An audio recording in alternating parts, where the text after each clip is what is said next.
The storm came in from the west, the way bad things always do in McDowell County, without warning and without apology.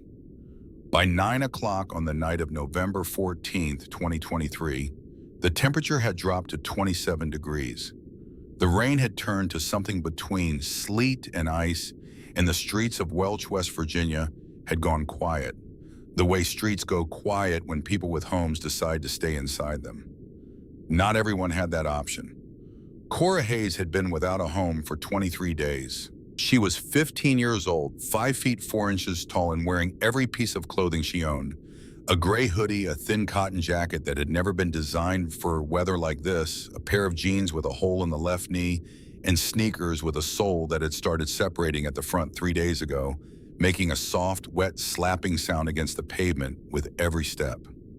She had $11.40 in her pocket, a library card, and a phone with a cracked screen that still worked if you held it at the right angle. She also had a secret. She had been carrying it for 23 days, repeating it to herself every night before she tried to sleep the way other people might pray, not because she understood what it meant, but because it was the only thing she had that felt like it mattered. Numbers, a name, a sentence that had been spoken in a parking garage by a man who hadn't noticed a 15-year-old girl tucked into the shadow of a concrete pillar 8 feet away. She had memorized it the way you memorize something when you have no paper, no pen, and nothing left to lose. She did not know yet that those words were about to bring down 15 years of buried truth, but that comes later. First, you need to understand how a girl ends up alone on a street in 27-degree weather with a cracked phone and $11.40. You need to understand what was taken from her. On October 22nd, 2023, Cora and her mother had come home to find a notice taped to the door of their apartment on Ironbark Hollow Road. It was printed on county letterhead, official and clean, and completely indifferent to what it would do to the two people who read it. Administrative correction, housing assistance, waitlist position. Cora's mother, Diane Hayes, had been on the McDowell County Housing Assistance waitlist for 14 months. Their position had been 47. That morning, without explanation, without appeal, without a single phone call, their position had been moved back to 247. The letter said it was a data entry error, a procedural adjustment. It said these things happened and that the county apologized for any inconvenience. Diane Hayes sat down on the hallway floor and read the letter 3 times. She had been working 2 jobs, mornings at the diner on Route 16, evenings at the laundromat on 5th Street for 14 months to stay current on rent while they waited for their number to come up. The landlord had given them an informal agreement, nothing in writing, that he would hold their lease through the wait period. 2 weeks before the correction notice arrived, the landlord had signed a demolition agreement with a development company. The informal agreement was no longer convenient for anyone except Diane and Cora Hayes. The eviction notice came 4 days after the correction letter. Diane Hayes collapsed on the 6th day of the eviction process, not dramatically, not in a way that made the news, just quietly and completely, the way a person collapses when their body has been running on adrenaline and fear for too long and finally decides it cannot continue. She was taken to County General by ambulance. The diagnosis was exhaustion compounded by a cardiac arrhythmia that had probably been developing for months, accelerated by stress. She was stable. She was going to be okay. But she needed rest and monitoring, and she was not going home because there was no home to go to. A county social worker met Cora at the hospital that evening and explained her options. There was a youth shelter on Madison Street that had 2 available beds. There was a temporary foster placement in Bluefield about 40 minutes away. There were forms to fill out and processes to follow, and people who would help navigate the system. Cora had looked at the social worker, a tired woman in her 40s, who was handling too many cases and trying to be kind within the limits of what the system allowed, and had seen exactly what she was being offered. Not help, a file.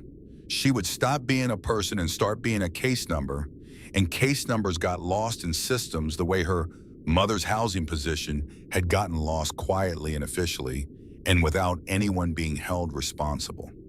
She went to the youth shelter. She stayed 4 days. On the 5th day she left. She told herself it was a choice. It was also the only thing she could think of to do. For 23 days, Cora Hayes had been invisible. She slept in the stairwell of the county office building on nights when the door lock was broken, which it was more often than anyone in the building seemed to notice. She slept in the back corner of the public library during the day when it was open, pretending to read, actually sleeping with her eyes at half-mast. She ate from the dumpster behind Patsy's Diner on 3rd Street, where the kitchen staff left the edible discards in a separate bag near the top. She didn't know if they did it on purpose or not, but she was grateful either way. She visited her mother at County General every 3 days. The visits were short. Diane Hayes was getting better slowly, and seeing Cora was both the best and worst part of her recovery. Best because she loved her daughter, worst because she could see in Cora's face that things were not okay, and there was nothing she could do about it from a hospital bed. Cora never told her mother she was sleeping in a stairwell. She said she was staying with a girl from school. She said it easily without flinching because she had discovered that lying to protect the people you love was something your body learned automatically, like breathing. On the morning of October 22nd, the same day, the correction notice appeared on their door. Cora had been sheltering from rain in the parking structure beneath the McDowell County Administrative Building. She had discovered this location in the first week of her displacement. It was the kind of place where nobody looked twice at a person sitting on the ground against a concrete pillar, because nobody who parked there ever really looked at anything except their phones and their watches. She was in the southeast corner of the 2nd level below a ventilation gap in the concrete floor, above which leaked warm air and made that particular spot the warmest place she had found in the county building complex. She had been there for about 2 hours when she heard footsteps. A man walked to a black county-issue SUV parked in the reserve section near the elevator. He was wearing a charcoal wool overcoat expensive by county standards, and he moved like someone who had been important for long enough that importance had become invisible to him, just the natural state of things. He stood beside his vehicle and made a phone call. Cora did not move. She had learned that stillness was its own kind of invisibility. She heard every word. "The correction gets processed this week," the man said. "Ridge closes the corridor Thursday." A pause. "Same as always, $372,400. Wire it in thirds, same way as Birchwood." Another pause longer. 11 years and nobody has ever looked at a waitlist correction twice. His voice was calm, reassuring, the voice of someone explaining something obvious to someone who was being unnecessarily nervous. Then, almost as an afterthought, "The Calloway file from 2009 is closed. It stays closed. There's nothing left to find." He hung up, got in the SUV, drove away. Cora sat in the warm air from the ventilation gap and stared at the empty parking space. She did not have a phone with working storage. She did not have paper. She did not have a pen. She had her memory, which had always been sharp, and she had the absolute certainty that what she had just heard was not something she was supposed to have heard. She said the numbers to herself 3 times, then the name, Calloway. Then she lay down on her jacket, folded twice for thickness, and stared at the concrete ceiling and said it again. She said it every night after that.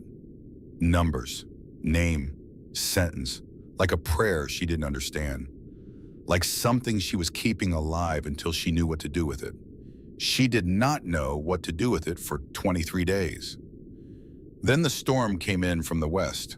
Barnett Calloway people had called him Barnes since he was 19 years old, and almost nobody remembered why anymore was 58 years old and had not slept past 6 since 2009. This was not unusual.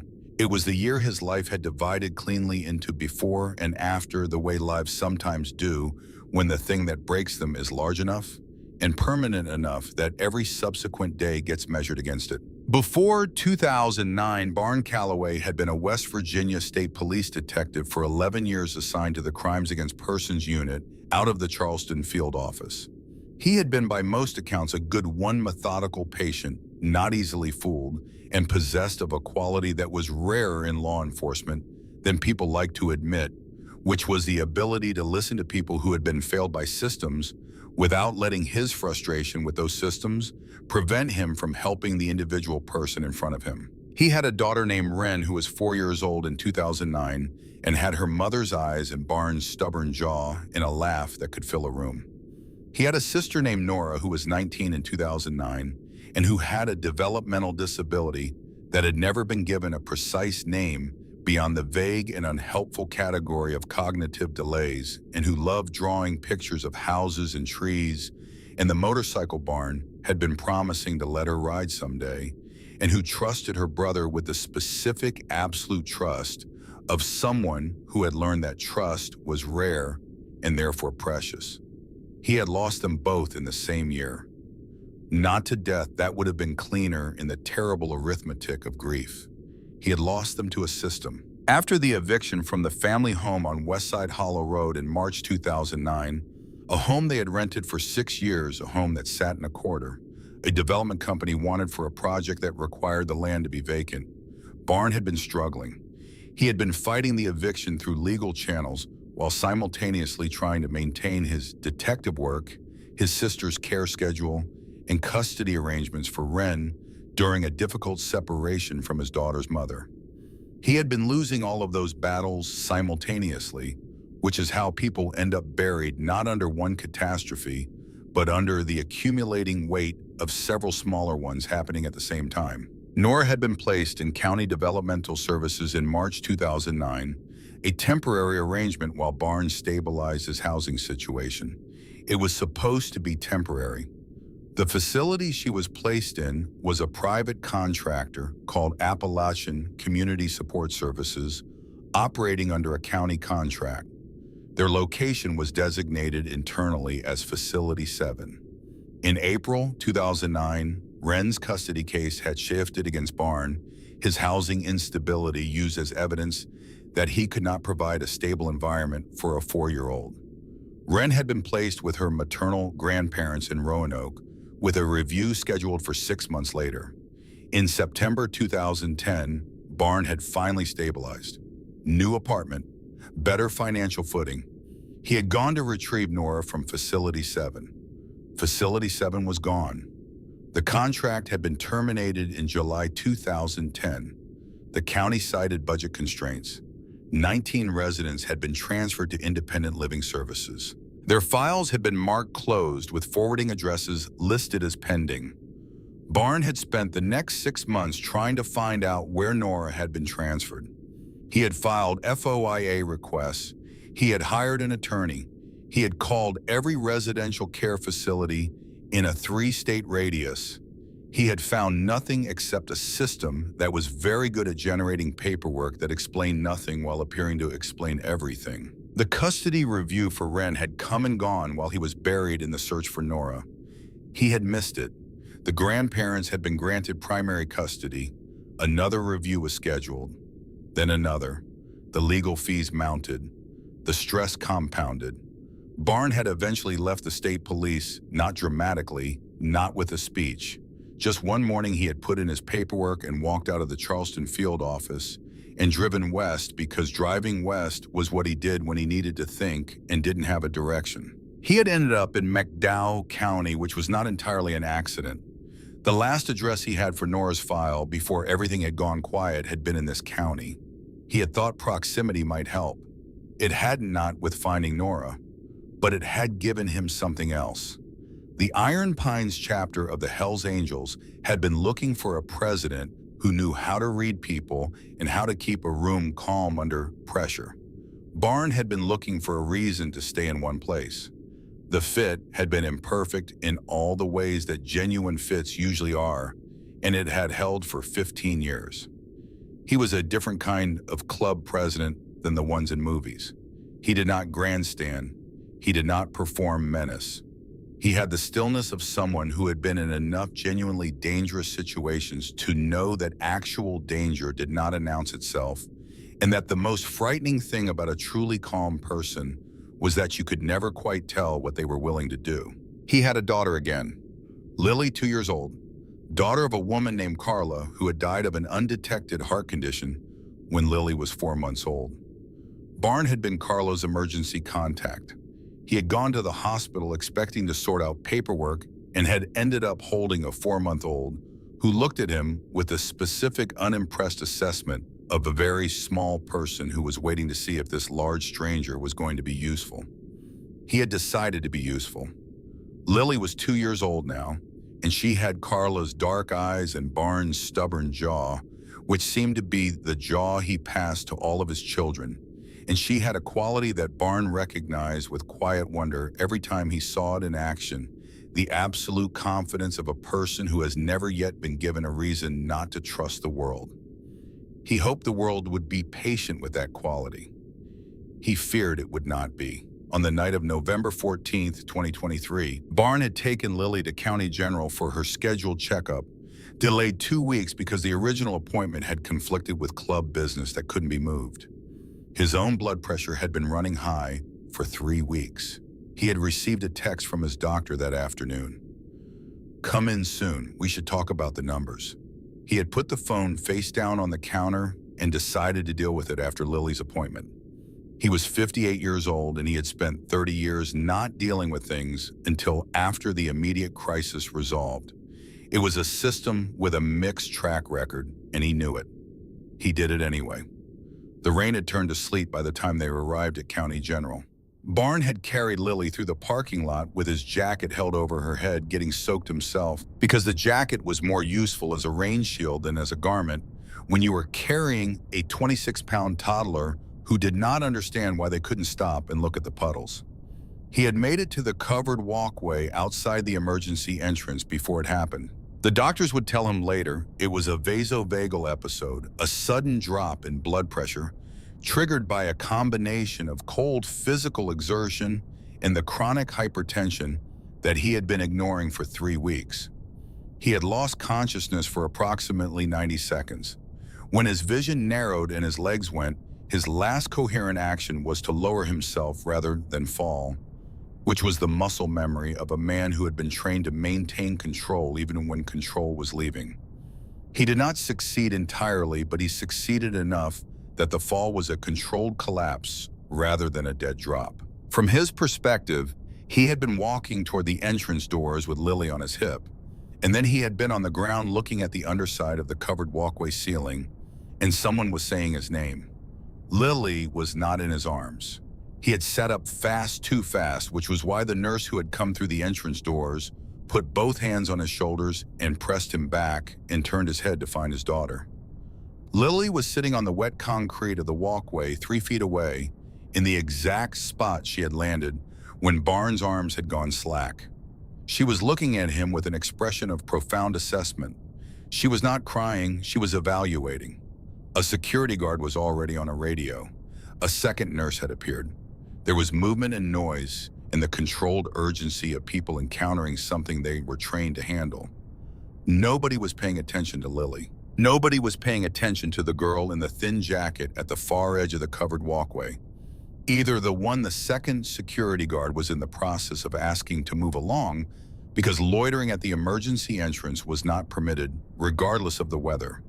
These 2 unattended people, one of them 2 years old and entirely certain about where she needed to go, the other 15 and exhausted and out of options, looked at each other across 12 feet of wet concrete and cold air. Later, Cora would not be able to fully explain what she had felt in that moment. It was not heroism. She was too tired for heroism. And heroism in her experience was something that happened in stories, not on the wet concrete outside emergency rooms at 9 o'clock on a Wednesday night. It was something simpler and stranger, the recognition of one unattended person for another, and the weight of a toddler's gaze when that toddler looks at you like she already knows something you don't. Lily raised one small hand and pointed at the darkness past the edge of the walkway in the direction of the road that ran west along the ridge toward the far end of town. "Daddy's angels," she said, clearly, without uncertainty. The security guard who had been asking Cora to move was now kneeling over Barn, and the nurse had come through the entrance doors, and in the 10 seconds of managed chaos that followed, nobody was looking at the girl or the toddler. Cora looked at Lily. She looked at the security guard. She looked at the entrance doors where a stretcher was now appearing. She looked at Lily again. The toddler was still pointing west. Cora took off her jacket. It was thin and inadequate, and she was already shivering without it. But it was the only warm thing she had, and the child on the wet concrete was not dressed for standing outside in 27 degrees, and somebody needed to make a decision. She wrapped the jacket around Lily's shoulders, picked her up. The toddler settled against her chest with the immediate and complete confidence of a person who has decided that this is acceptable. Cora looked west toward the darkness and the road and whatever was at the end of it. Then she started walking. The first mile was adrenaline. The cold hit her hard once they were away from the covered walkway and out in the open sleet, and her body's response was to generate heat through pure forward momentum, which worked well enough that she almost felt warm for the first 20 minutes. Lily was heavy, 26 pounds, plus the vest added more, but the weight was manageable and the child had arranged herself efficiently against Cora's chest, one arm around Cora's neck, face turned into the relative shelter of Cora's shoulder. She said "Daddy's angels" twice more in the first mile, in the tone of someone providing navigation instructions. Cora said "I'm working on it," which she felt was the honest answer. The second mile was where the cold began to do real work. The sleet was coming sideways now, driven by a wind that had found all the gaps in Cora's hoodie with the precision of something purposeful. Her fingers had been numb since the first mile. By the second, she was holding Lily not with grip strength, but with the locked arm approach of someone whose hands were no longer reliably sending information to their brain. She checked periodically by looking at her hands. They were still there, still curved around the child, still doing their job. Sensation was a separate question. Her sneakers were soaked through. The separated sole on the left one caught every puddle and filled it, so she was walking with a small, cold reservoir sloshing against her foot with every step. She focused on the pavement in front of her, one square, then the next. The mathematics of forward motion, this step, then this one, then this one. There were 3 moments in the second and third miles when help was close enough to touch. A police cruiser passed at the intersection of Coalfield and Main. It slowed. The officer's face was a pale oval behind the rain-streaked window. Cora made eye contact. The cruiser idled for 4 seconds. Then the engine note changed and it pulled away. She did not know what the officer had decided. She had learned in 23 days not to construct narratives about the decisions of people who drove away. The second moment was a car that pulled to the curb ahead of her on Ridgeline Drive, a couple inside the passenger window rolling down. The woman in the passenger seat looked at Cora, at her wet hoodie, at the toddler in her arms, and something complicated moved across her face. Then the man said something from the driver's seat. The window went back up. The car pulled away. The third moment was a house on the corner of Coalfield and Baker, where a light was on in the front room, and a man was visible through the window sitting in a chair.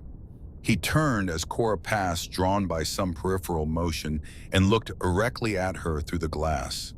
Cora did not stop or change her pace. The man watched her pass. He did not come to the door. Cora walked.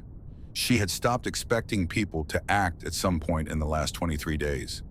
Not bitterly, she was too tired for bitterness, and bitterness required a kind of energy she was conserving for other things. She had simply updated her understanding of how the world operated. The way you update a map when you discover that a road you thought was there does not actually exist.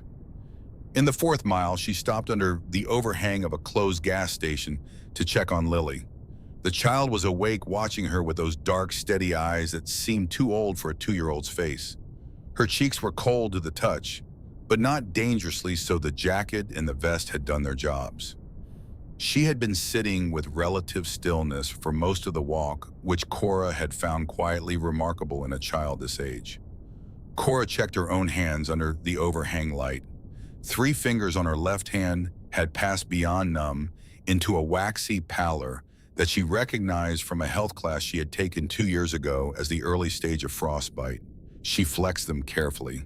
They moved reluctantly with a delay between intention and action that was unsettling. She tucked them inside her hoodie against her stomach for a moment, transferring Lily to her right arm, and that was when she felt the lump in the breast pocket of the vest the child was wearing. She reached in carefully and pulled out a birthday card. It was a cheap card, the kind that came in packs of 8 from the dollar section of a drugstore, with a simple printed design on the front. Balloons faded from the moisture. The inside was wrecked with water damage, the ink running in blue rivers across the paper. But two things were still legible. In the center of the card, in the uneven and determined handwriting of a child who was learning to form letters, Daddy's Angels. And in the upper left corner, where someone had written a return address, not a street address, just a name printed in neat block letters, Barnett, Calloway. Cora stood under the gas station overhang in the sleet and stared at the card. Calloway. She had been saying that name to herself for 23 days. She had been carrying it like something borrowed, something she was holding until she understood why it had been given to her. Now, a 2-year-old was wearing a vest with that name in the pocket. She looked at Lily. Lily looked at her with the patient, certain expression of someone waiting for the slower party to catch up. Daddy's Angels, Lily said and pointed west. Cora folded the card carefully and put it back in the vest pocket. Then she shifted Lily back to her left arm, squared her shoulders against the sleet, and kept walking. The 5th and 6th miles were endurance. She had stopped processing the cold as a sensation and started processing it as a condition, the way you stop noticing the sound of a fan after a while, not because it has stopped, but because your brain has reclassified it as background. Her feet moved, her arms held. The road went west. She smelled the wood smoke before she saw the light, a warmth in the air that her body registered before her conscious mind did animal and certain. Then the light itself, warm yellow through a window. The silhouette of a building set back from the road. Motorcycles in a row along the front in a formation so neat it looked deliberate. There was a sign on the post at the end of the gravel drive, old and weathered, but legible, Iron Pines MC, private property. Cora walked up the gravel drive. Her left sneaker went plap, plap, plap. She climbed the 3 wooden steps to the front door. She knocked. The door opened 11 seconds later. The man who opened it was the size of a piece of architecture. He was in his early 50s, broad through the chest and shoulders, in the way that came from decades of physical work, rather than deliberate cultivation, with a gray beard that was 2 weeks past needing a trim, and forearms covered in ink that disappeared into the rolled sleeves of a flannel shirt.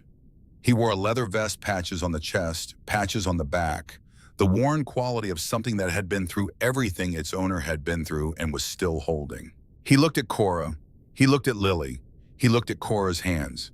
His expression did not change in any way that was readable, but his body moved, one hand going to the frame beside him, the other reaching back into the room without turning, and his voice saying a single word into the space behind him, Doc. Not loudly, not with panic, with the control of someone who had learned to communicate urgency without volume. Then his weight shifted forward and his hand came out toward Cora, and he caught her before she hit the floor. She had not known she was falling until she wasn't. She became aware of the floor against her knees, and then the warmth of the room hitting her face like a physical thing, and then Lily being lifted from her arms by other hands. Large, careful, certain hands, and Lily's voice saying clearly from somewhere above her, Daddy's Angels. And then the floor coming up to meet her completely. The last thing she was aware of before the dark took her was that she was inside and the sleet could no longer reach her. She had made it 6 miles. The man who had caught her was called Specs. His actual name was Gordon Weller, but nobody had called him that since 2001. He had been a McDowell County Sheriff's detective for 19 years. Before the department had buried a child welfare complaint, he had escalated formally and officially, and in writing 3 separate times. He had put in his papers on the same day he received the 3rd form letter of non-response, and he had walked out wearing the patch he still wore now, and he had never looked back except to be angry, which he did privately and on his own time. He had Cora's left hand in both of his before Doc arrived, turning it carefully in the light. examining the three fingers. Doc Merritt Hollins, 47 years old, 2 tours as a combat medic, and 6 years as a part-time EMT in 3 counties, came through the door from the back room at a pace that was faster than walking and slower than running, which was the pace of someone who had trained themselves out of the instinct to sprint toward emergencies, because sprinting toward emergencies made everyone else in the room panic, and panicking people were less useful than calm people. He dropped to his knees beside Cora with his bag already open. Pulse check first, 2 fingers at the neck, eyes on his watch. Pulse is there. Weak. He moved to her wrist. Kin's cold. She's hypothermic. What's the temp outside? 27, Speck said. How long's she been out in it? Nobody knew. Doc's hands went to Cora's jaw, checking her color, her pupils. Then he looked at Lily, who was in the arms of a man called Weston 50's former school counselor, the person in the room most experienced in the art of holding a frightened child without making them more frightened. Lily did not appear frightened. She appeared to be performing an assessment of the room. Baby's okay, Weston said. Warm, dry, no visible injury. She kept her warm, Speck said, and then corrected himself. The girl kept the baby warm. 91 degrees, maybe less. Doc set his fingers at Cora's wrist. She's hypothermic. We need blankets, slow rewarming, nothing heated directly, and I need better light on this hand. Cypher, 28 years old, the youngest in the room, real name Thomas Brayclub, IT specialist, produced a flashlight from his jacket pocket and held it over Cora's left hand while Doc examined it. 3 fingers, index, middle ring. The skin had taken on the waxy, blanched appearance of tissue that had been too cold for too long. Not catastrophic yet, but close enough to the line that Doc's jaw tightened when he saw it.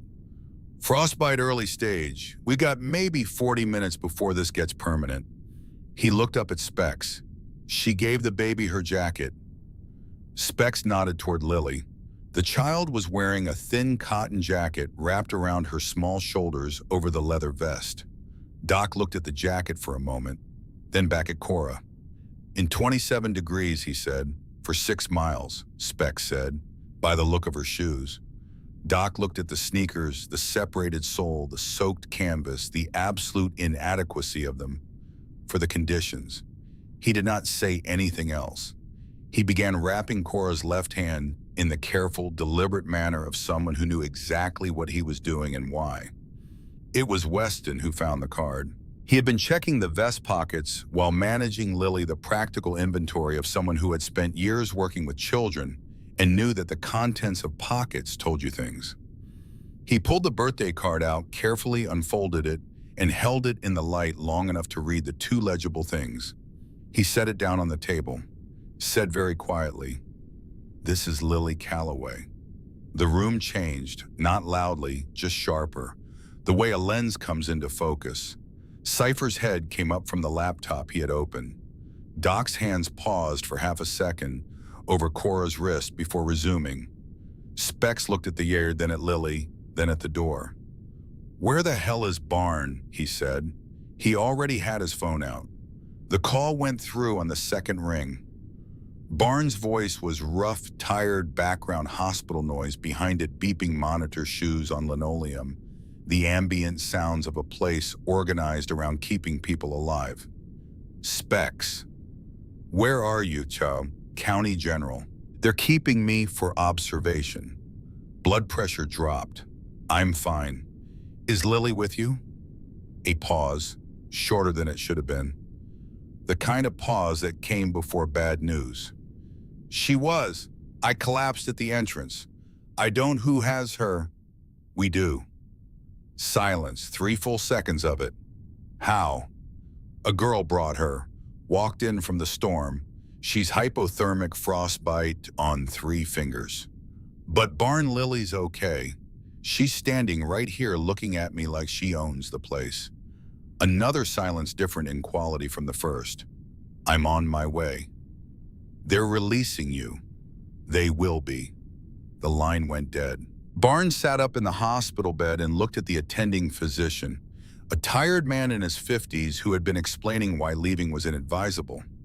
Barn listened to the full explanation with the focused attention of someone genuinely processing what they were being told.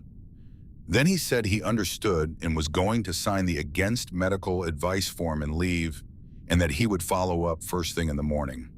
The physician reached for the AMA paperwork with the resigned competence of someone who had been through this before. Barnes signed it, pulled the monitoring leads off his chest, stepped into his boots, and walked out with the wristband still on his arm. He was at the Clubhouse in 11 minutes. He came through the door the way people come through doors when they have been afraid for a long time and are trying not to show it, fast and controlled eyes moving immediately to find what they were afraid might not be there. Specs had Lily. She was sitting on his forearm with her legs dangling, examining him with her assessment expression. When she saw Barn, her face did what it always did. It became the simplest and most complete thing in any room. "Dada," she said, not frantically, just with finality like a fact being confirmed. Barn crossed to her in 4 strides, took her with both hands, pulled her against his chest, and held her the way you hold something when you have just discovered how close you came to losing it. His eyes closed, his forehead pressed against the top of her head. Nobody in the room said anything because there was nothing useful to say. Then Lily's muffled voice from against his chest, "Angels came." Barn pulled back enough to look at her ear, checked her face, her hands, her color, her breathing, the systematic inventory of a father who had lost children before and was not going to miss anything now. Then his eyes found Cora. She was on the floor, propped against the wall, docked beside her thermal blanket over her shoulders. She was conscious, barely, her eyes at half-mast, her color still wrong, her left hand elevated in Doc's careful grip. She was 15 years old, and she was wearing a gray hoodie that had stopped being warm approximately 4 miles ago, and she was looking at Lily with the focused intensity of someone confirming that the thing they had carried for 6 miles had arrived safely. Barn looked at Cora for a long time. Then he looked at Specs. "Her jacket," he said.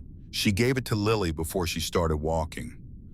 Barn crouched down, not in the chair beside Cora, not in the chair across from her, but down on the floor at her level, the way he had always dealt with people who were at a disadvantage. He waited until her eyes found his. "You okay?" he said. It was the simplest possible question. It was also the first time in 23 days that anyone had asked Cora Hayes how she was doing before asking her for anything else. She looked at him the way she had looked at every authority figure in the past 23 days, searching for the angle, the condition, the moment when the offer would reveal its terms. She didn't find it. She said, "I've been carrying something for 23 days. I think it belongs to you." Barn waited. Cora closed her eyes for a moment.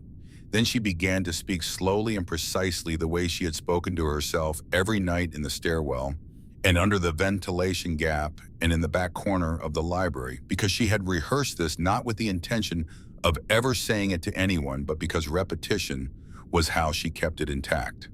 $372,400, wire it in thirds, same as Birchwood. She paused. "The Calloway file from 2009 is closed.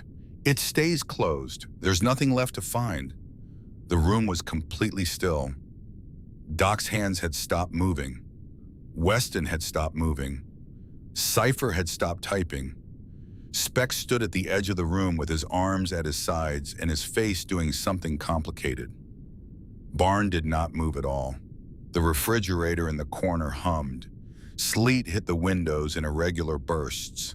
Somewhere outside, a branch came down under the weight of ice and hit the ground with a sound like a door closing. Barnes stood up slowly. He walked to the window, looked out at the darkness in the sleet and the road that ran west. He stood there for 10 seconds. Everyone in the room counted them without deciding to. When he turned back, his face was the same as it had been. But something behind it had shifted, the way the light behind a window changes when someone inside moves from one room to another. Something had moved from waiting into motion. He looked at Specs. Call War Chief, he said. His voice was level, quiet, the quiet of something that has made a decision and does not need volume to confirm it. 3 chapters, 6 a.m. county building lot. A pause. Tell him it's the Calloway file. He'll understand what that means. Specs already had his phone out. Barn looked back at Cora. She was watching him from the floor with eyes that had spent 23 days learning to read rooms for danger, reading his face now with the same careful attention. You're staying here tonight, he said. Doc's going to take care of your hand. You're going to get warm. And in the morning when you've slept, I'm going to ask you to tell me everything from the beginning. Cora looked at him for a moment. You're not going to ask me now. No. Why not? Barn looked at her, at the gray hoodie and the bare feet where Doc had removed the ruined sneakers and the 3 wrapped fingers in the face of a 15-year-old girl who had walked 6 miles in a storm because a 2-year-old had pointed west and nobody else was going to do it. Because, he said, you've been carrying something for 23 days and you just set it down, and that deserves more than questions. Cora Hayes looked at Barnett Calloway for a moment that lasted longer than it took to measure. Then for the first time in 23 days, she stopped holding herself up. Doc caught her before she went sideways. Outside, the sleet continued its work on the county of McDowell, West Virginia, falling on the empty streets and the dark houses and the parking structure beneath the county administrative building, where 23 days earlier, a man in a charcoal wool coat had made a phone call he believed no one had heard. He had been wrong about that. And in 5 hours and 47 minutes, 200 motorcycles would park in perfect formation outside his office, and the thing he had spent 15 years keeping buried would finally have to answer to the light. The night passed in layers. Doc worked on Cora's hand for 40 minutes, slow rewarming, careful monitoring, the kind of methodical attention that came from years of treating injuries and conditions where the difference between careful and careless was the difference between a person keeping their fingers and a person losing them. He did not talk much while he worked. He had learned in 2 tours and 6 years of emergency medicine that people who were hurting did not need narration. They needed competence and silence in roughly equal measure. By midnight, the color was coming back. By 1 in the morning, Cora was asleep on the cot Doc had set up near the wood stove, wrapped in 2 thermal blankets, her left hand elevated on a folded jacket, her breathing slow and even, in the way that meant her body had finally decided it was safe enough to stop fighting. Lily was asleep on the couch, 6 feet away, surrounded by cushions Weston had arranged into a careful barrier, with the focused engineering of a man who had once been responsible for other people's children and still defaulted to those instincts automatically. Barnes sat at the table with his phone and his coffee and did not sleep. He sat there for 3 hours, and in those 3 hours, he made 11 calls quietly away from the sleeping girl, stepping outside twice when the conversations needed a different kind of air. By 3 in the morning, Cypher was sitting across from him with a laptop and a legal pad, and the 2 of them were working through what Cypher could access from the county's public-facing server infrastructure, cross-referencing the information against what a 15-year-old girl had memorized in a parking garage, because she'd had no other way to hold on to it. At 3:22 in the morning, Cypher stopped typing. He turned the laptop around. Barn looked at the screen for a long time without speaking. Then he said, "Print everything." At 5:47 in the morning, the first column of motorcycles came in from the east. They moved through the sleeping streets of Welch in tight formation, 2x2 engines, running at the low register of machines being asked to be as quiet as they were capable of being, which was still considerably louder than silence. But somehow, in the context of the pre-dawn dark and the empty streets, carried a different quality than noise. It carried the quality of intention. By June 19th, there were 112. By June 31st, 176. By June 47th, on the morning of November 15th, exactly 200 motorcycles sat in perfect formation across the entire parking lot of the McDowell County Administrative Building. 200 men and women stood beside them. Nobody was shouting, nobody was moving, nobody was carrying a sign. They were simply present in the way that a weight is present, not threatening, not performing, just exerting the pressure of mass and stillness that changes the atmosphere of a space by existing in it. Victor Crane saw them from his bedroom window on Ridgeview Drive at 6:52 when he was drinking his first coffee of the morning in the unexamined routine of a man who had done the same thing at the same time for 20 years. He stood at the window for a full minute, then he set down his coffee, picked up his phone, looked at it, and put it back down. Calling someone would mean admitting he did not know how to handle this. Victor Crane had spent 23 years building a reputation as a man who could handle anything. He drove to work. Inside the county building, the morning had the quality of a space where the air pressure had changed. Employees arrived for their shifts, saw the parking lot, and made individual decisions about how to proceed, some parking on the street 2 blocks away and entering through the side entrance, some sitting in their cars for long minutes before going in. One woman who drove around the block 3 times and then went home and called in sick, which turned out to be a more prophetic decision than she knew at the time. Barnes stood in the center of the front row, arms crossed, weight back scar catching the thin early light. He watched the building the way he had once watched crime scenes, not looking for what was obvious, looking for what was telling. Inside the clubhouse, Cora Hayes had been awake since 7. She had not woken slowly the way you wake when you have slept safely. She had come out of sleep fast and complete the way she had learned to wake in 3 weeks of sleeping in places where fast and complete was the only kind of waking that made sense. For 3 full seconds, she had not known where she was, and her body had run through its full inventory of threat assessment before her eyes had focused on the ceiling and the wood stove and Doc sitting in the chair across the room reading. "Morning," Doc had said without looking up from his book. It had taken her longer than she would have admitted to understand that the inventory had come back empty. She ate. Doc put food in front of her without ceremony, eggs and toast and coffee, the practical abundance of someone who understood that a body running on diner dumpster scraps for 3 weeks needed calories before anything else. She ate with the focused attention of someone who had learned not to take meals for granted. Then she asked for the laptop. Weston had looked at her from across the table. "You sure you want to start today?" "I've been carrying this for 23 days, Cora said. "I'm done waiting." Weston had gotten her the laptop. She sat with Cypher at the table while the motorcycles arrived outside, and while Barn made calls, and while the county building across town woke up to find 200 witnesses in its parking lot. She went through everything Cypher had pulled from the server, not passively, not as a recipient, but as a participant, because she had been there, and she knew things the server logs did not contain. She knew the faces of the people who had been in that waiting room with her the day she and her mother had gone to appeal the correction. She knew the names written in the sign-in sheet she had memorized while waiting the way she memorized everything because memory was free and paper cost money. She knew the approximate timing of the call she had overheard, which helped Cypher establish which transactions Crane had been referencing on that specific morning. She found in the middle of the spreadsheet, Cypher had built 2 family names she recognized. One was the Beckett family, a father and 2 teenagers she had sheltered with for 3 nights under the covered loading dock behind the county building, who had told her they had been on the wait list for 11 months when their position was corrected without explanation. They had left for a shelter in Bluefield 4 days before the storm.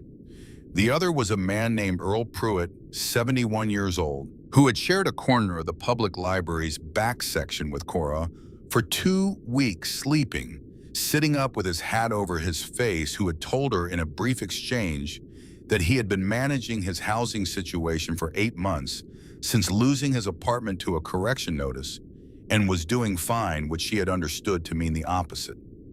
She wrote both names on the legal pad beside the laptop. Then she pushed it across to Cypher and said, "These people were displaced by the same corrections. They're witnesses. They need to be found." Cypher looked at the names, then at Cora. Then he wrote them at the top of his priority list without saying anything, which was, she would understand later, his version of respect. At 9:47 in the morning, Barn walked into the county building. No announcement, no delegation, No permission requested. He walked through the front entrance, up the stairs to the second floor, down the hallway past the row of framed commendations, and the photograph of Crane shaking the governor's hand and the small plaque that said, "The People's Commissioner." And he stopped at the open door of the corner office. Victor Crane was standing at the window with a coffee cup in his hand, looking at the parking lot. He turned when Barnes' shadow crossed the threshold. He was 61 years old, silver-haired, well-maintained in the way of men who understood that appearance was a form of communication. He had the posture of authority and the face of someone who had long ago learned to make warmth look effortless. He looked at Barnes the way a chess player looks at a move they were expecting, with calculation dressed as recognition. "Mr. Calloway," he said, measured, warm. "It's been a long time." 15 years, Barnes said. "That's right, 2009, I remember. You had housing issues back then. I'm sorry we couldn't do more to help." "You did plenty," Barnes said, "just not for me." He stepped into the office, did not sit, did not close the door, stood in the center of the room with his hands loose at his sides, which was either the posture of someone completely relaxed or someone whose stillness was doing significant work. With Barnes, it was always both. He placed his phone on the desk face up and slid it toward Crane. On the screen, a spreadsheet, dates, amounts, transaction codes, a column of company names. $372,400, Barnes said. Wired in thirds. Ridge Development Partners to a Shell consulting firm registered to your name. Same structure you used for Birchwood Corridor in 2019. Same structure you used for South Welch in 2009, the year my family's waitlist position disappeared, and my sister ended up in a county facility that closed without a forwarding address. Crane looked at the screen. His expression did not change in any way that was visible. But something behind his eyes made a small, involuntary adjustment, the recalculation of a man who has just discovered that the room he thought he was controlling has different walls than he believed. "Mr. Calloway," he said, patient and reasonable, "I think there's been a misunderstanding. Administrative corrections are routine. They happen when we find data entry errors or eligibility discrepancies. There's nothing. A 15-year-old girl memorized those numbers," Barnes said, "in a parking garage because she had nothing to write with." Crane stopped. "She had been on the street for 3 weeks, Barnes continued. "Your correction moved her family's position back 200 slots. Her mother collapsed during the eviction. The girl walked 6 miles through a storm carrying a 2-year-old because there was nobody else who would do it." He picked up the phone. "She repeated the numbers to me at 2 in the morning from a cot where Doc was treating her frostbite. She said them exactly. Everyone." The room was quiet. Crane's jaw tightened a fraction to tell that 15 years of practiced composure had not entirely eliminated. "Even if a phone conversation was overheard," he said carefully, "something taken out of context isn't." "It's corroborated," Barnes said. "Financial records pulled from county servers at 3:22 this morning by someone who knows how to navigate the system better than whoever you paid to obscure them." A pause. "Those records are county property," Crane said, "accessing them without authorization. Someone with legitimate access pulled public documents that should have been flagged for audit 15 years ago." Barnes looked at him steadily. "You want to talk about authorization, Victor? We can do that, or you can look at the second page." He reached across and scrolled the spreadsheet down. A second table, 47 rows. Family names, wait list positions, correction dates, development, project names, acquisition, close dates. Every row a family. Every family moved out of a housing slot in the weeks before a development deal closed on the corridor where they lived. 47 families. Crane looked at the screen for a long time. When he looked up, something had shifted in his face, not collapsed, not yet, but loosened at the edges, in a way that composure once loosened rarely recovers from fully. "You're holding me in my own office," he said. "I'm standing in an open doorway," Barnes said. "You're welcome to leave." Neither of them moved. My attorney. Your attorney is going to have larger problems in approximately 4 hours. Barnes said when federal agents asked him why Ridge Development Partners wired $89,200 to your consulting firm 3 weeks ago, the same week a 15-year-old girl and her mother were removed from a housing wait list they had been on for 14 months. He stepped back toward the door. That's the Hayes correction. That's the most recent one. They go back 15 years, Victor, all the way to 2009, all the way to my family's file. He said it without heat, without performance, with the flatness of someone who has been carrying a fact for a long time and has finally put it down in the right place. Crane sat down behind his desk. He placed his hands flat on the surface. He looked at them. Those are serious allegations, he said. His voice was still controlled, but the warmth had gone out of it, and what was underneath was something older and more tired. If you have actual evidence. I do, Barnes said, and so do they. He nodded toward the window. 2 dark sedans had pulled into the lot below, parking at the edge of the formation of motorcycles. Federal plates. 2 figures in plain clothes getting out badges, clipping to belts in the economical way of people who had done this enough times that it had become muscle memory. Crane looked at the cars, then he looked back at Barnes, and in that moment, very briefly, the composure was entirely gone, not replaced by panic, but by something quieter and more honest. The expression of a man who has been running for a long time and has just understood completely and without remaining doubt that the running is over. I was careful, he said, quietly, almost to himself. Barnes looked at him for a moment, then he turned and walked out. Patricia Drummond had been working organized crime and public corruption for 14 years, the last 8 of which had included an ongoing investigation into procurement irregularities in McDowell County's Housing Assistance Program. She was 46 years old, built for endurance rather than speed, and she had a frustration with cases that had enough shape to see, but not enough substance to move, that had become familiar and then professional, and then in recent months, something close to personal. The Crane case had been like that for 8 months. She knew what the pattern looked like. She had the development timelines, the acquisition dates, the general outline of the financial flow. What she did not have was the transaction-level detail that connected the county's internal systems to the external payments, the layer of documentation that required either a cooperating witness with direct access or someone with legitimate internal reach, pulling records in a way that technically nobody had asked them not to. She found Calloway in the parking lot at 10 minutes after 10. He was exactly what his file suggested. Large, still the kind of calm that came from actual experience, rather than training, watching her approach with the attentiveness of someone who had spent years reading people professionally. Mr. Calloway, she said, I'm told you have something relevant. Depends on what you're investigating, Barnes said. Victor Crane, housing assistance fraud and developer bribery. 8 months and we can't get the transaction layer. Barnes looked at her, then at Ford Callister, her partner, who was standing a respectful distance back in the way of someone who had learned to give Drummond room to work. 8 months, Barnes said. Yes. A 15-year-old girl with frostbitten fingers got it for you, he said. She memorized the transaction amounts because the system gave her a parking garage to sleep in and nothing to write with. Drummond held his gaze. Where is she? Somewhere warm, Barnes said. Resting.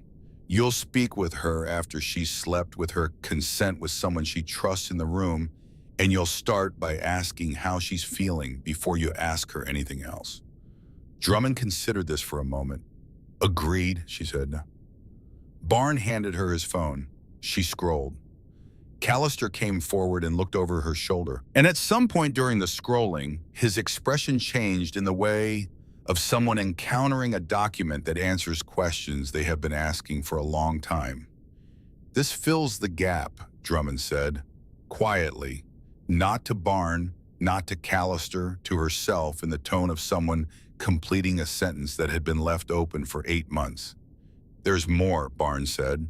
3 people arrived at the clubhouse between 10 and noon, each of them drawn by the morning news coverage of the motorcycles at the county building, each of them carrying something they had been holding for long enough that the weight had become familiar.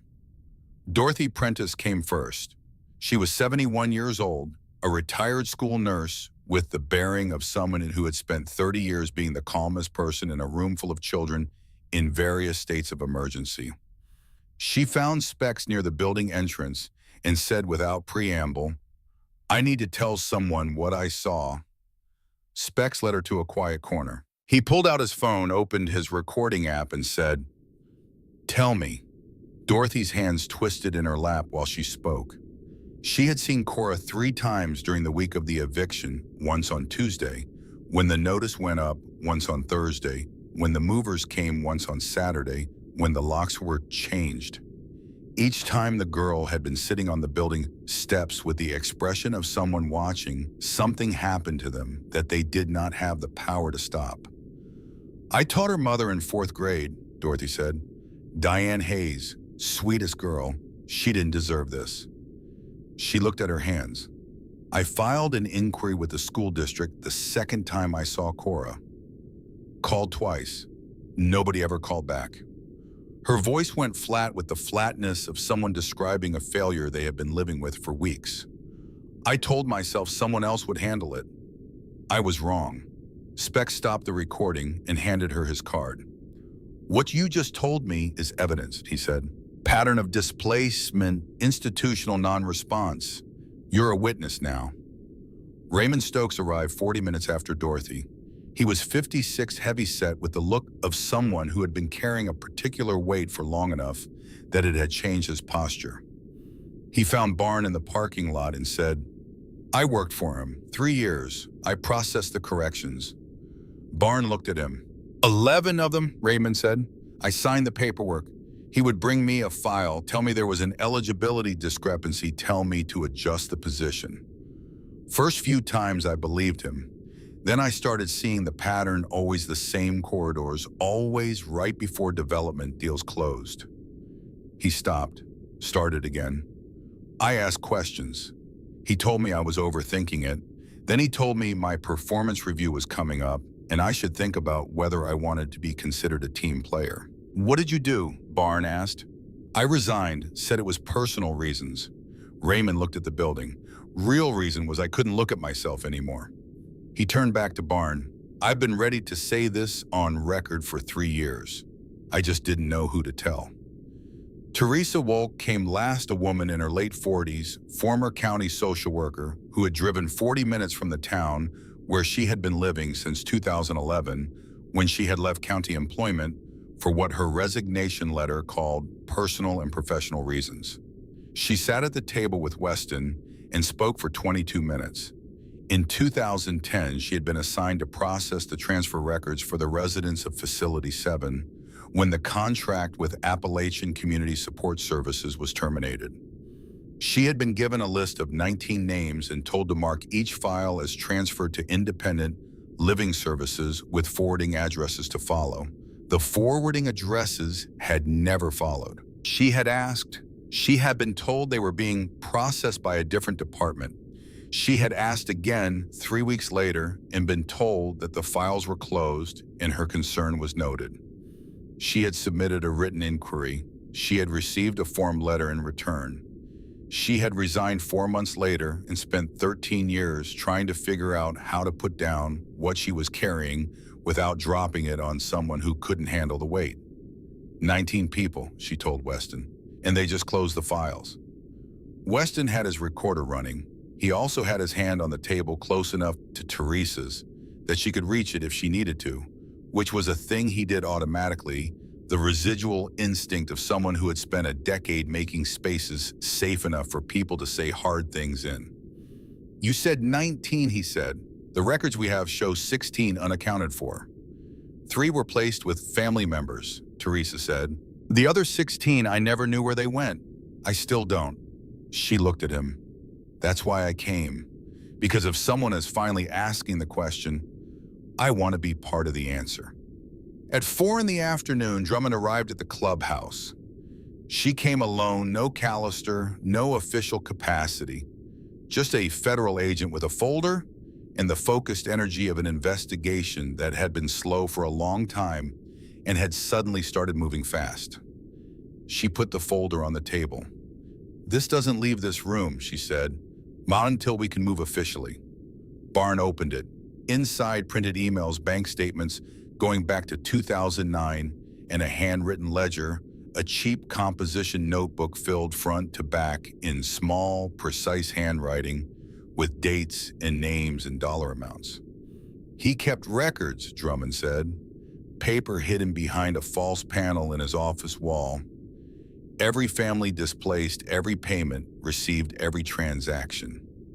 She paused. "We believe he kept it as leverage. If he was ever caught, he wanted proof he wasn't acting alone, names to trade." Barn turned the pages carefully. He was looking for something specific, and the room understood this without being told. And the room went quiet in the way of people waiting for a man to find what he is afraid to find. He found it on page 43. The entry was dated March 17th, 2009. The handwriting was the same as all the others, small, precise, almost clerical in its indifference to what it was recording. Calloway Nora /Facility 7 /placement confirmed /Appalachian CSS contract reference 7-14 Ridge South Welch acquisition close March 21st, 2009. Below it, a separate line in slightly different ink added later, a different pen. Calloway Wren /family placement return /no forwarding /file status closed. Barnes set the ledger down. He placed both hands flat on the table surface. He looked at them. The room did not move, did not breathe, gave him whatever he needed, which was 30 seconds of silence in which to absorb the weight of seeing in handwriting what he had always known in his bones. His sister, Nora, written in a county commissioner's private ledger like a line item in a transaction.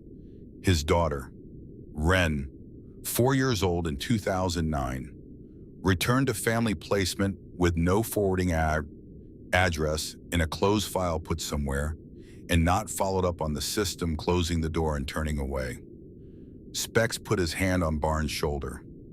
Firm and still, the hand of someone who understood without having to be told exactly what this moment required and exactly what it did not. Barnes breathed in once, breathed out, looked at Drummond. "Facility 7, he said. "How many residents?" 19 in 2009, Drummond said. 3 documented family placements.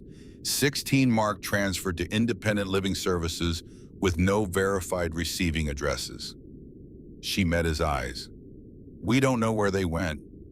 16 people, Barnes said. 16 people with cognitive disabilities with no family advocacy placed into a private facility by a county contract managed by a man collecting payments from developers. He looked at the ledger, and when the facility became inconvenient for the next acquisition, he closed the files and called it budget constraints. "Yes," Drummond said. Barn was quiet for a moment. "That's not housing fraud," he said. "No," Drummond said, "it isn't." The words she did not say sat in the room with all of them occupying space. Cora had been listening from the end of the table. She had been quiet since Drummond arrived, watchful in the way she was always watchful, not passive present, storing everything the same quality of attention that had memorized a phone call in a parking garage and carried it intact for 23 days. She leaned forward now. "My family's correction," she said. "The Hayes correction that's on the ledger too." Drummond looked at her, at the 15-year-old girl with the wrapped hand and the direct eyes and 3 weeks of careful survival written in the set of her jaw. "Yes," Drummond said. "October 22nd, 2023. Your family's named the correction date and an $89,200 payment from Ridge Development Partners recorded the same week." She paused. "You're in his records." Cora nodded slowly. "So am I," she said, "and so is Barnes' family, and so are 47 other families." She looked at the ledger. "He wrote all of us down. He kept the records of everything he did to us in a notebook in a box behind a fake wall. She looked at Drummond. Why would he do that? Because guilty people, Drummond said, often need to believe that what they did was organized, controlled, that someone was in charge of it. She looked at the ledger. The records made him feel like he was running something instead of destroying something. Outside, the afternoon had gone gray and cold, the storm of the previous night having left behind the cleaned-out quality of post-storm air. Through the window, Barn could see a row of motorcycles still in the lot, brothers and sisters who had not left, who were waiting because this was not finished. He stood. Drummond, he said, how long until you can move officially? 48 hours, maybe less. Make it less, Barn said, because if there are people still unaccounted for from Facility 7, every hour we wait is another hour they're waiting somewhere without anyone looking for them. Drummond closed the folder. I'll be in touch, she said. She left. The room was quiet. Cypher had his laptop open running searches. Weston was on the phone with Raymond Stokes, taking the full recorded account the former housing intake coordinator had been waiting 3 years to give. Specs was at the window. Barn walked to where Cora was still sitting at the end of the table, looking at the legal pad where she had written the names of the Beckett family and Earl Pruitt. You found 2 more witnesses, he said. I know more people like them, Cora said. From the past 3 weeks, I didn't have names for everything I saw, but I remember faces. I remember where they were. I remember what they told me. She looked up at him. I can help find them. Barn looked at her for a long moment. 15 years old, 3 weeks on the street, frostbite on 3 fingers, and a memory that didn't let go of anything it decided to keep. Okay, he said. At exactly 12:08 in the afternoon, federal agents Patricia Drummond and Ford Callister walked back into the McDowell County Administrative Building. They emerged 22 minutes later with Victor Crane between them. He was wearing the charcoal wool overcoat he had worn every day for 20 years, the one that said important without requiring explanation. His hands were cuffed behind his back. His head was down. He moved with the careful, diminished steps of a man whose legs were doing their job, but whose certainty about where those legs were going had been entirely removed. He made it to the bottom of the front steps before he looked up. 200 people were looking back at him. He found Barnes' face immediately the way guilty men always find the faces of the people they have wronged by instinct, by the gravity of consequence. For one moment their eyes held. Then Crane looked away. The agents opened the rear door of the sedan. He folded himself inside with the cooperative, exhausted compliance of a man who had run a very long race and crossed a finish line he had not chosen. The door closed. For 3 seconds, the parking lot was completely silent. Then 200 engines started at once. The sound rolled across the hollow like something long held, finally released, not triumphant, not celebratory, but deep and resonant and real. The way 200 machines all running together is the sound of something that will not be undone. At the table in the clubhouse, Cora Hayes listened to the sound carry through the walls and the windows in the cold afternoon air, and she sat with it for a moment. Then she turned back to the laptop. There were 47 families in that ledger. There were 16 names without verified addresses. There were 2 names on the legal pad beside her that needed to be found. The man in the charcoal coat was in the back of a sedan, and that was necessary and that was right. But it was not the end of what needed to be done.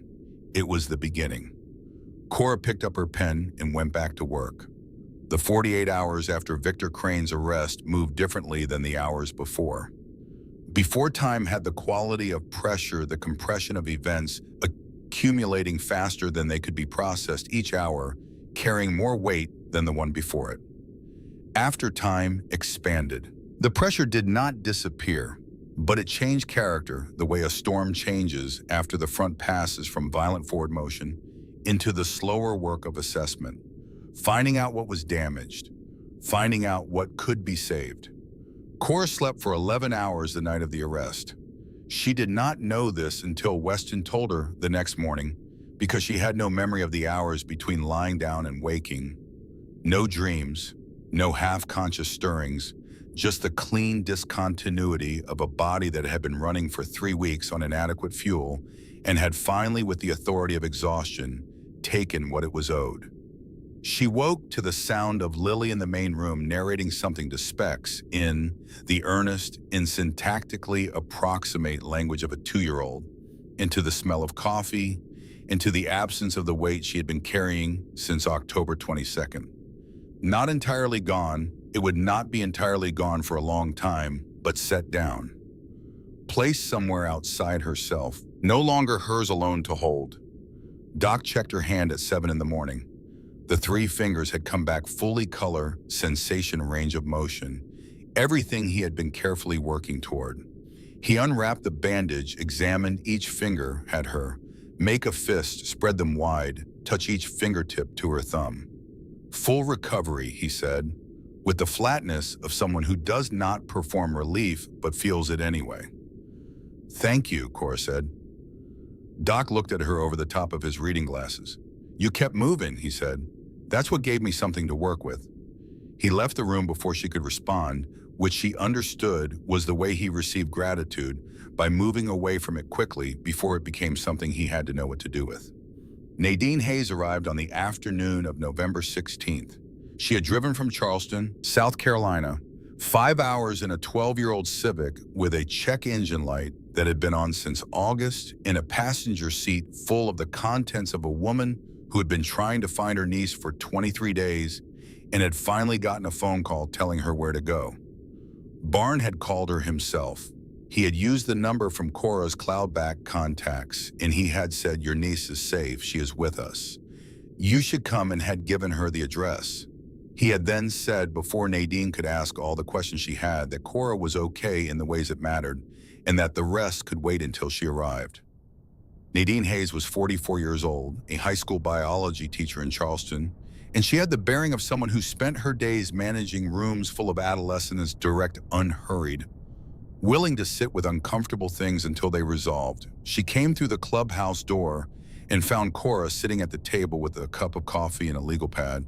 And she stood in the doorway for 3 full seconds looking at her niece before she crossed the room. She did not move fast. She moved the way you move towards something you have been afraid was lost, carefully, as if sudden motion might undo something. Cora watched her come. They had never been particularly close, not because of any friction, just the ordinary distance of families separated by geography and the inertia of adults who mean to call more than they do. But Nadine had been calling for 23 days, and Cora had not been able to answer, and in the space of those days, something had changed in the architecture of what they were to each other. Nadine sat down across from her, looked at her face, looked at the bandaged hand which Doc had rewrapped that morning in a lighter dressing. "I'm okay," Cora said. "I know," Nadine said. "Barn told me." She paused. "I can see that you're not entirely okay, but I also know you're the kind of person who will be." Cora looked at her. "Your mother is getting better," Nadine said. "I talked to her doctor this morning. She's stable, she's responding well. She'll be ready for visits by next week." She folded her hands on the table. "And then we're going to figure out the rest. Together. That's not a question." Cora looked out the window where 3 bikes were still parked in the lot, and the afternoon light was doing its thin November best against the gray sky. "I didn't know what to do," she said.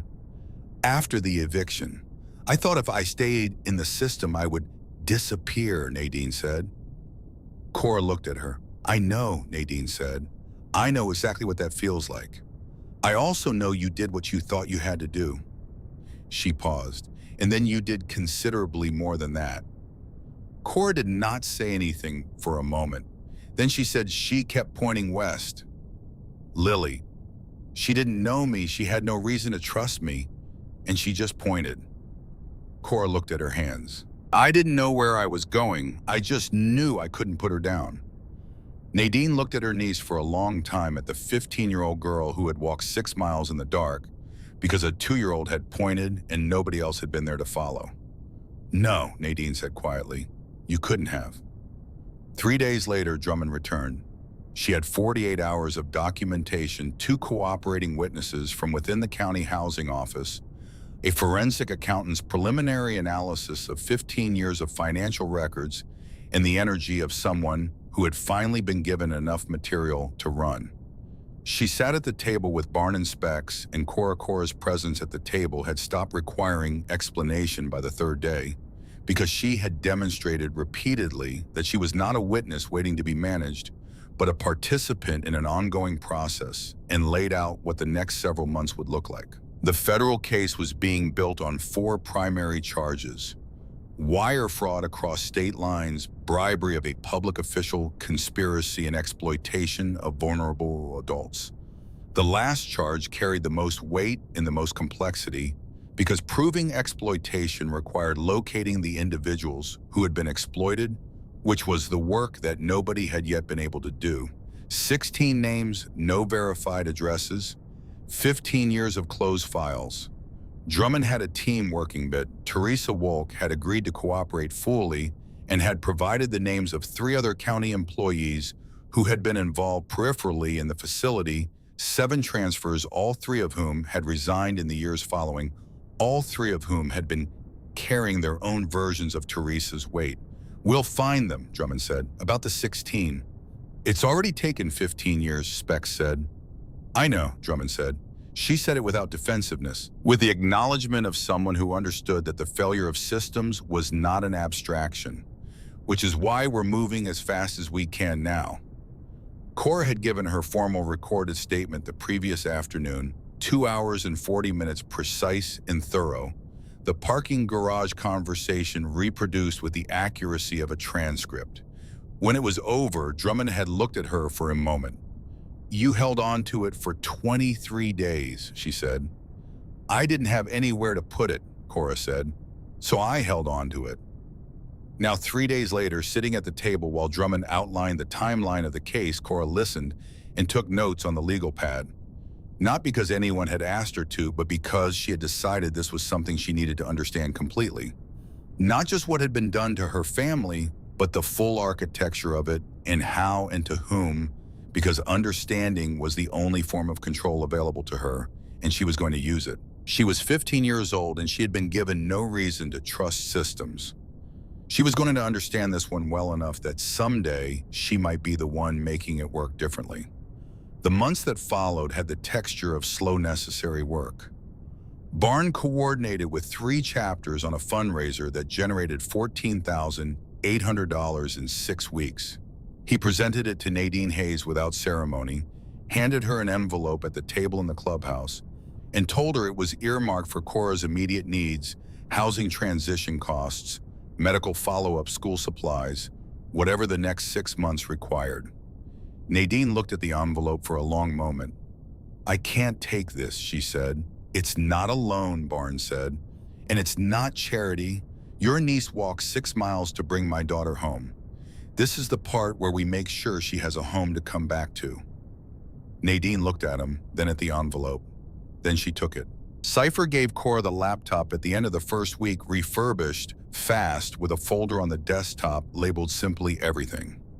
Inside the folder was the complete documented record of the Crane case, every transaction log, every family record, every piece of evidence assembled in the past week, organized and labeled, with the thoroughness of someone who believed that knowledge was a form of protection and that Cora deserved to be protected.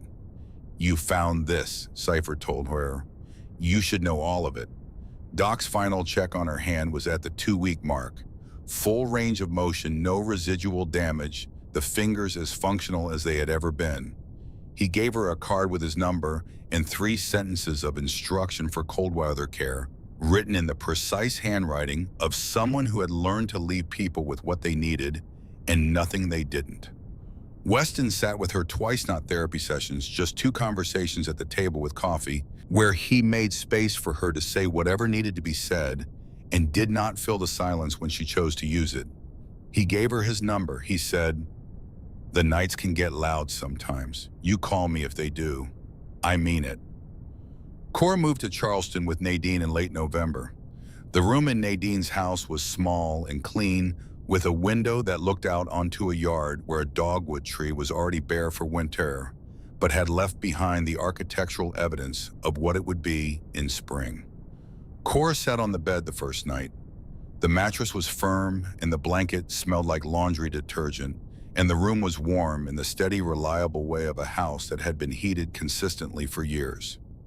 She sat there for a long time without moving, letting her body understand that this was not temporary, that the floor was not going to become a stairwell at midnight, that the warmth was not going to stop. Nadine appeared in the doorway after a while, not entering, just present. "You're safe," she said. "You hear me? You're safe." Cora looked at her aunt. "I hear you," she said, and she believed it.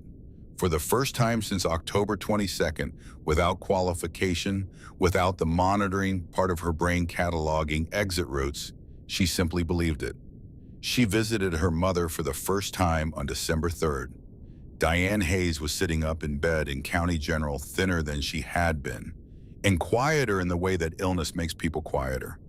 Not diminished, just recalibrated, as if the volume of everything had been turned down to a level that allowed for more careful listening. She looked at Cora when she came in, the way mothers look at children they have been afraid for, with the intensity of someone completing an accounting they were terrified to begin. They sat together for 2 hours. They talked about some things and did not talk about others, which is how families navigate the distance between what happened and what needs to be said about it.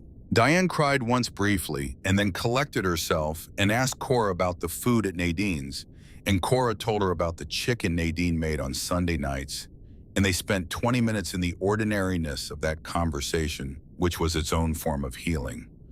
Cora did not cry until she was back in Nadine's car. She cried the way she had learned to cry in 3 weeks of having no private space, quietly, efficiently, with the deliberate release of someone who has been saving it up for exactly this moment. Nadine drove and did not speak and let her daughter's sister's daughter take what the day had required of her. By the time they reached Charleston, Cora had stopped. She looked out the passenger window at the highway in the November dark. "She's going to be okay," she said. "Yes," Nadine said. "She is. And so am I." Nadine glanced at her. "Yes," she said. "You are." The federal trial of Victor Crane began 14 months after his arrest and lasted 9 weeks. Cora was asked to give a victim impact statement at the sentencing hearing. She said yes. She rewrote the statement 6 times over 3 weeks, not because she could not find the words, but because she was trying to find the right ones. The ones that said what was true without performing it, without reducing the 47 families and the 16 missing people to a backdrop for her own experience, without overstating what she knew and understating what had been done. The 6th draft was the one she kept. She was 16 years old on the day of the sentencing in May 2025. 18 months after the night she had walked through a storm with frostbitten fingers and a borrowed toddler, in a secret she had been carrying for 23 days. She wore a button-down shirt that Nadine had helped her choose navy blue, clean the kind of clothing that said, "I am here and I intend to be taken seriously." She had the folder in her hands when she walked into the courtroom, but she had not opened it in 3 days because she knew what was in it. Barn was in the front row, Specs beside him. Doc Weston, Nadine, and Diane Hayes released from County General 6 weeks earlier and still moving carefully, but filling the rest of the row. Barn met her eyes when she came in, nodded once. She walked to the podium. She opened the folder, looked at the first line, then closed it.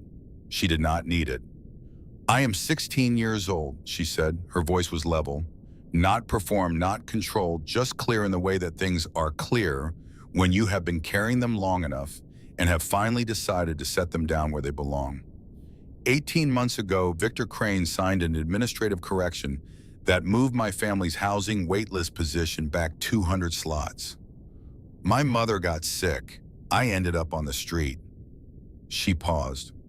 I slept in stairwells and ate from dumpsters and walked everywhere because I had no other way to get anywhere. I became invisible, which is what happens to people when the system stops seeing them as people and starts seeing them as files. She looked at her hands briefly. I learned that lesson because I watched my mother's file get corrected out of existence. I watched our home become a line item in someone else's development timeline. The courtroom was quiet. I'm not here to tell you what sentence he deserves. That's not my job, and it's not what I came here to say. She looked up. I'm here to tell you what he took. He took 47 families' housing. He took years from people who needed stability and got displacement instead. He took 16 people from the systems that were supposed to protect them and put them somewhere with no address and no follow-up and closed the files. She found Barnes' face in the front row, and he took my belief that the system was designed to help people like us. She let that sit for a moment. But he didn't take everything, because one night I found a 2-year-old girl whose father had collapsed, and I walked 6 miles because she kept saying a word I didn't understand. And at the end of those 6 miles, I found people who proved that sometimes the system fails and people don't. She looked at the folder in her hands. I walked because someone taught me without a single word, just by opening a door, that there are still people worth walking toward. She stepped back from the podium. The room was still. Judge Marion Holt looked at Victor Crane for a long time before she spoke. She sentenced him to 85 years in federal prison on 14 counts: wire fraud, bribery, corruption of public office, conspiracy, and 10 counts of exploitation of vulnerable adults. Parole eligibility after 51 years. Full restitution to all identified victims. Mandatory cooperation with the ongoing federal investigation into the 16 missing individuals from Facility 7. The gavel came down. Outside the courthouse, Cora stood on the steps and breathed. Barnes stood beside her. He did not say anything. He had learned in the past 18 months that she did not always need words. Sometimes she needed someone large and steady, standing next to her while she processed something that required more than a moment. After a while, she said, 85 years.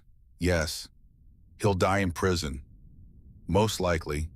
She was quiet again. The May air in Welch was cool in the way of mountain spring, carrying the smell of wet earth and new leaves. 9 of the 16 found, she said, yes, 7 still missing. Yes. She turned to look at him, at the scar on his jaw and the 15 years of looking that had not yet found what he was looking for.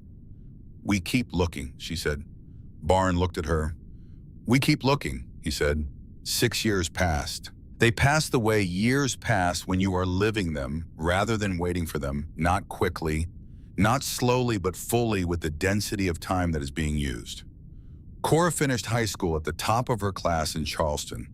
She enrolled at West Virginia University on a combination of scholarship and grants, in the determination of someone who had decided at some point in a stairwell, or under a ventilation gap, or on a 6-mile road through a storm, that she was going to understand the system well enough to make it work differently. She studied social work.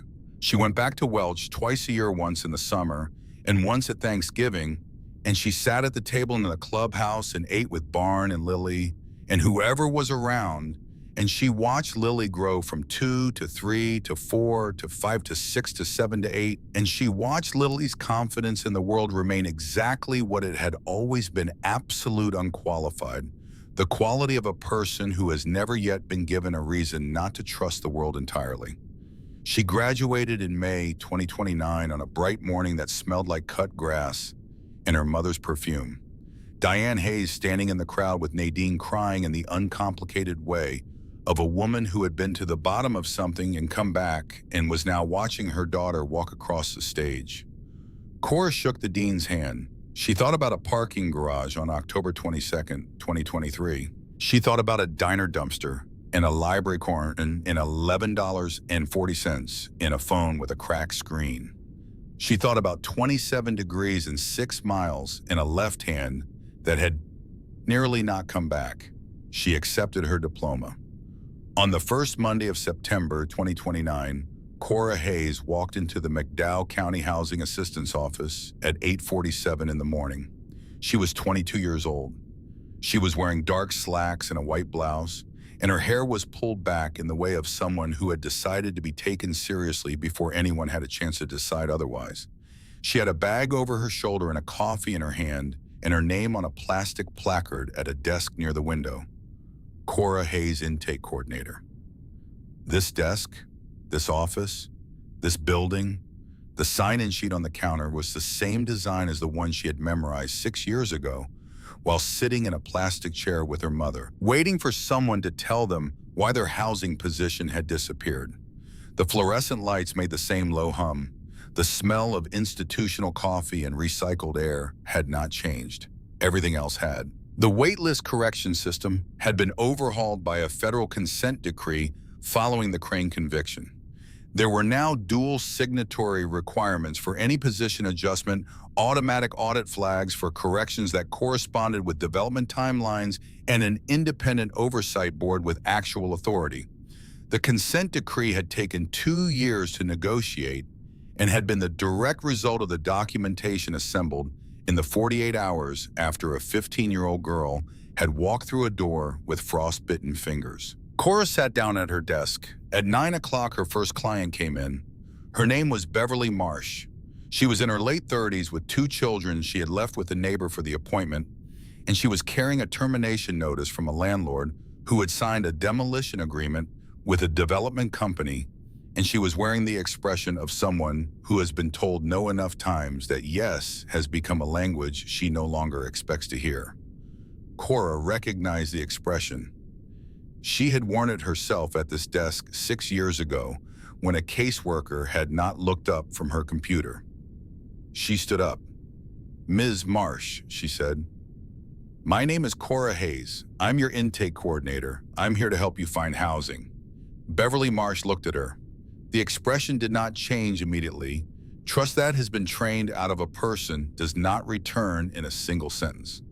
But something in it shifted slightly, the way a locked door shifts when the right key enters the lock. "The wait list," Beverly started, "has a 200-day average right now," Cora said. "That's real, and I won't pretend otherwise. But there are also 3 emergency placement programs in a transitional assistance fund that most people don't know exist, because most intake coordinators don't have time to walk through all of them." She pulled a chair from beside the desk and positioned it across from Beverly, not behind the desk, but at the side of it, the arrangement of a conversation, not an assessment. "I have time." Beverly Marsh sat down. Cora opened her file. "Let's start from the beginning," she said. "Tell me everything." That evening, Cora drove back to the clubhouse. She came through the door to the smell of something on the stove and the sound of Lily at the table explaining with considerable passion and considerable inaccuracy a scientific principle she had learned in 2nd grade. Weston was at the counter making coffee. Specs was listening to Lily with the expression of a man pretending he was not amused. Doc was reading in the corner, same chair, same posture as the night 6 years ago when Cora had woken to find him there. Barn was at the table. He looked up when she came in. "How was the first day?" he asked. Cora sat down. "Hard," she said. "I saw a lot of families that reminded me of mine." "Did you help them?" "I'm going to." She paused. "Some of them I already did." Barn nodded. Lily looked up from her scientific explanation, apparently satisfied that it had been sufficiently delivered. "Cora," she said, "I got an A on my science test." "That's great, Lily." "I know," Lily said with the satisfaction of someone for whom this was simply the expected outcome, and returned to her homework. Cora looked at the wall. The birthday card was still there in the same frame Barn had put it in the week after the arrest, the ink still bleeding in blue rivers across the cardboard. The uneven letters still legible, Daddy's Angels. Next to it, 2 photographs, Nora at 19 holding a drawing of a house with a tree beside it. Ren at 4 laughing at something outside the frame. Below the photographs, a small shelf Barn had added 2 years ago on which sat a drawing, a house, a tree, and a figure on a motorcycle rendered in colored pencil with the confident imprecision of someone who had been making this drawing for a very long time because she intended it to be received. The return address on the back of the drawing was from a residential care facility in Portland, Oregon, written in careful block letters. Cora looked at the drawing. "Any news?" she said. "Drummond called yesterday," Barnes said. "9 of the 16 found now, 7 still missing." He looked at the drawing. Wren's case is active again. New lead from a family services office in Roanoke. "That's good," Cora said. "Yeah." He looked at the wall, still moving. "Still moving," she agreed. Lily went to bed at 8:30 after extracting promises from Barn about a weekend visit that were delivered with the patience of a man who understood that a 10-year-old and her aunt needed time that was not organized around anything except the fact of being together. Weston left shortly after. Doc closed his book and nodded at Cora on his way out, the nod that meant what it always meant, which was, "I am glad you are here, and I will not make a production of it." Specs was the last to leave. He stopped at the door, turned back, looked at Cora at the table. "You did good today," he said. "I just started," she said. "Yeah," Specs said. "You did." He left. The clubhouse was quiet. Barn and Cora sat at the table in the low light, the refrigerator humming in the corner, the birthday card on the wall, the drawing on the shelf.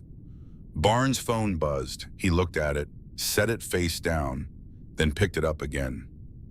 A number he did not recognize. Oregon area code. A text message from a name he had never seen. "Mr. Calloway, my name is Sarah Oberg. I'm a social worker at the Clover Ridge Residential Care Center in Portland. I've been working here for 3 years. I have a resident named Nora. She told me recently that her last name was Calloway, not Whitmore, which is the name she was admitted under in 2011. I looked into it. I believe there was a filing error during her transfer from a West Virginia facility in 2010. I believe she may be your sister. She draws pictures every day. Always the same thing, a house, a tree, and a man on a motorcycle. She says they're for her brother. She asks about you every day. She has never stopped asking. Would you be willing to speak with her?" Barn read the message. He read it again. He set the phone down on the table and looked at it for a moment. Then he looked at his left forearm, at the tattoo he had put there in 2009, the small house with the tree beside it, the motorcycle in front, the image he had drawn from memory, because memory was what he had left after everything else was taken. Nora had been drawing the same picture for 15 years. His hands were shaking. He noticed this as a fact, as information, as something to be acknowledged and filed. His hands were shaking, and the refrigerator was humming, and the birthday card was on the wall, and Cora was watching him from across the table with the same quality of attention she had been bringing to rooms since the night she had walked through his door. He picked up the phone. He typed 3 words. "Yes, please, now." He put the phone down. It rang. He picked it up, pressed it to his ear. 30 seconds of ambient sound, a room somewhere, a chair, the small sounds of a space being settled into. Then a voice. He had not heard it in 15 years. It was older, quieter, changed by time in the way all voices change. But underneath the time, it was entirely, immediately, unmistakably the voice of his sister. "Barn, Nora," he said. "I knew you were looking," and she said, "I kept drawing the pictures so you'd know where to come." Barn Calloway stood up from the table. He walked to the wall, to the window, to the door, turned back. He was not going anywhere. His body simply needed to move in the way that bodies need to move when they are trying to process something larger than stillness can contain. He ended up with his back against the clubhouse wall, sliding down it until he was sitting on the floor, and he pressed the phone to his ear and closed his eyes. He cried, not dramatically, not with sound, just the wet releasing kind that comes when something has been held for 15 years and is finally completely allowed to be set down. Not grief, its opposite. Relief so large it had no other exit. Cora did not move from the table. She did not pretend not to see. She sat with what she was witnessing, the way she had learned to sit with hard things, not looking away, not intruding, simply being present for it in the way that the best people are present for the hardest moments, which is quietly and without requiring anything. They talked for 41 minutes, Barn and Nora. They talked about nothing and everything, about 15 years and what it contained, about the drawings and what they had been saying all that time to a brother who was looking, about the future, which was the most important conversation, because the future was still being written and they were both going to be in it. When the call ended, Barnes sat on the floor for a moment longer. Then he stood up. He walked back to the table and sat down across from Cora. He did not say anything right away. She did not require him to. After a while, she said, yes. She's okay. She's okay. He breathed out slowly. She's been in Portland since 2011. Wrong last name in the system. 15 years under a name that wasn't hers, drawing the same picture every day. He stopped. The same picture I have on my arm. Cora looked at the tattoo, then at the drawing on the shelf, then back at Barn. He was 58 years old and he had been carrying this for 15 years and he had just put it down. And the expression on his face was not happiness, exactly, not relief exactly, but something that contained both of those things, and also something older and quieter. The expression of a man who has been waiting long enough that waiting has become indistinguishable from breathing, and who has just discovered that he can breathe differently now. You're going to go see her, Cora said. This weekend, Barnes said. Cora nodded. The next morning, before anyone else arrived, Barn added two things to the wall beside the birthday card. The first was a photograph printed on plain paper, Cora in cap and gown on a bright May morning, holding her diploma with both hands and looking directly into the camera with the expression of someone who has decided that the world is going to hear from her. The second was a piece of paper with an address on it, a residential care facility in Portland, Oregon, written in careful block letters the way you write something you intend to visit. He looked at both of them for a long time. Then he looked at the birthday card. The ink still bleeding, the letter still clear, the message still exactly what it had always been. Daddy's Angels. A 2-year-old had known where to send a girl who had nothing left. A girl with nothing left had walked 6 miles to deliver a message she didn't understand. A message that had unlocked 15 years of buried truth, brought down a man who had spent those 15 years believing he was untouchable, given 47 families back the right to exist in the system that had erased them, and started something that was still not finished because 7 people were still missing and Ren was still a lead in Roanoke, and the work did not end because 1 man had been sentenced and 1 sister had been found. But Nora was safe, and Cora was home. And Lily, who would be 8 years old next month, and who had pointed west in a storm 6 years ago, with the absolute confidence of a person who had never yet been given a reason not to trust the world, was asleep down the hall, drawing breath in the steady, uncomplicated rhythm of someone who did not yet know the full weight of what she had set in motion. She had just known where the angels were. She had always known. Barnes stood at the wall for another minute in the early morning quiet of the clubhouse, looking at the birthday card, in the photographs, in the address in Oregon, in the drawing of the house, in the tree, in the motorcycle that his sister had been sending him for 15 years from a room he hadn't known how to find. He reached out and straightened the card in its frame. Then he put on his jacket, picked up his keys, and went outside to start his bike. He had a long drive ahead of him. He had been waiting 15 years to make it.